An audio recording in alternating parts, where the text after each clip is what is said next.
And joining me now is the head coach of the men's and women's disc golf team, Steve Bowman. Steve, thanks for sitting down with us. Thank you. It's been unique, so I'm glad we got this opportunity. Yeah, definitely been unique. And I know, like most teams, your season got canceled. But before we get too far into that, let's talk about the season that you guys were having, because it was really starting to build and you guys were preparing for the national championships. And you had a lot of success on the road, including that big win at NC State where you took out the number one team. Yeah, it's been it's hard to look back and see all that and the momentum that we had. I mean, that's huge for any sport, for any team. That momentum is a crush when you kind of step out of that and how to regain that and have this kind of a lull where everybody's back at home and hopefully doing things to stay engaged. There's hope of a nice national championship still for the 2019-2020 year. But, coming off that NC State win, we took a few guys up to another tournament at Eastern Mennonite, and then we went to Clemson and had another amazing win. We actually had had 2 days of competition. So we had a doubles round, singles round on Saturday, and then Sunday afternoon had a doubles round. But it was pretty exciting, kind of for us to kind of have all those schools there, the competition level, and to win that tournament. That was pretty amazing, pretty highlight. So at least we ended the year with an amazing, highlight and a great tournament, great memories. But yeah, a lot of momentum sitting there on the plate, moving into nationals, literally 3 weeks, 2.5 weeks away from that point. And so it would have been just a neat opportunity to see what, could have happened. But I felt like we did amazing. Every opportunity we were in, we stepped up to it. Guys grew. Lose just Pete next year as a top guy. A few others that were under the card a little bit, and then some ladies. But I hope they get the opportunity to compete. Yeah, I mean, no, that is pretty tough. And as we were just touching on it, you were touching on it, hoping they could compete. You had to be the bearer of bad news, basically, as you were just saying, after having a huge success on a couple big road trips and to cancel the season. So talk a little bit about how the team has kind of handled that since hearing the news of, at first hearing that it's been nationals was canceled, but even more so, you said there's been talk now potentially of having a national championship. So talk how the team has been able to first handle that initial news and then trying to let them know now about the possibility of still having a season. Yeah, so the Clemson was right before spring break, so there was already some rumors of the virus coming into the country and some stuff of the effects of what it might do. So we still had an amazing trip. The drive back was fun. Those are always fun when you win and something that close. The stories and the fish gets longer and bigger and all those things. So the putts were 100-foot putts instead of 20-foot putts, but still a fun trip and it was exciting. But in the back of my mind, the director of the tournament, which was really weird. He typically hasn't made it out to a lot of those. And so with him being there, I think he was trying to get a feel of other schools that were from out, different states that were there at Clemson and, just trying to, assess situations and what schools were thinking. We came back. It was spring break.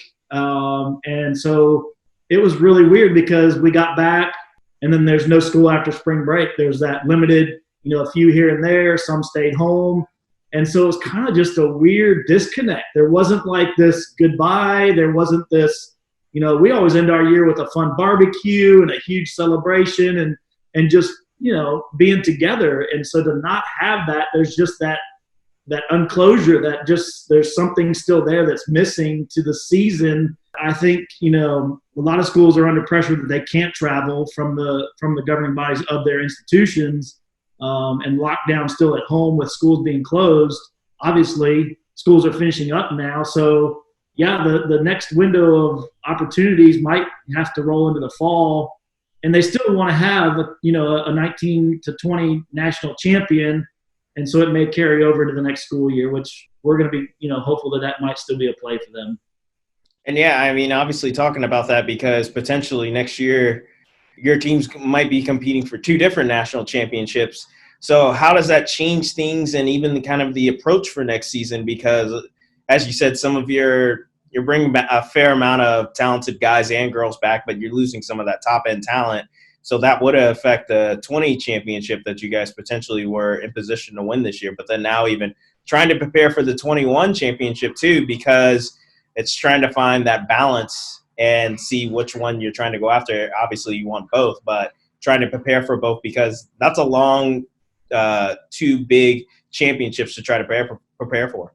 Yeah, and so that's the weird thing. We got a great recruiting class that's coming together. Now it's great with the kids. I think the newer freshmen and even our freshmen from last year that are going to be sophomores, they're putting the time in. They're super passionate about the sport. So to have this time at home, I have no doubt that their level of ability is growing, because this is all they want to do. And you take away the schoolwork, the tests, the work, the job, all this. What are they going to do? They're playing disc golf. They're, the collegiate level stuff has done some amazing things. They had a putter challenge with all schools across the country. So that was kind of fun. We got to compete in that. It's still cool and still different, but, I'm not there. I don't get to see it. I have to watch it on the film and talk to them about it, encourage them and stuff like that. That's been kind of fun, but, it's just not the same. We want to get out there, but the freshman class coming in, would they be allowed to compete in that 1920 season? I don't know. There's a lot of weird, why wouldn't they be able to? It's into the school year. They're on the team. They're part of it. Would my guy, like Pete, that's going to be in Texas, how's he going to get, to nationals, and things like that. So there's a lot of what ifs and what shall we do. And I know even for Liberty, there's going to be a lot of things that are outside the rules and the levels of here's where we expect to be and here's the adjustment we have to kind of make. And so there'll be a lot of talking, a lot of things trying to figure out when it does come into play, what can we do? So we'll take it as it comes, and a definite dynamic shift. And I'm communicating that to the collegiate disc golf organization so that they understand what it takes for us to get kids back into a summer event or something like that. Well, Steve, thank you for taking a moment and not only just sitting down with us, but even more so kind of opening our eyes on how things have affected not only your team, but the whole league. And we're hoping definitely there's some resolution that you guys get the chance to compete for a 2020 championship. And yeah. Well, if we're the only team going on, we should get all the support, right? We'll get all the video. We'll get all the extra bonus money that's sitting around, all the vehicle too, take a whole vehicle crew down there. Oh, make it like a Last Dance documentary or something. That's it. Let's roll with it. I mean, we got nothing else to talk about. Let's go support disc golf. Awesome. Well, thanks again, Steve. And yeah, appreciate it. Sure to keep in touch with you to hear more updates as the summer goes along. Yeah, thanks for reaching out.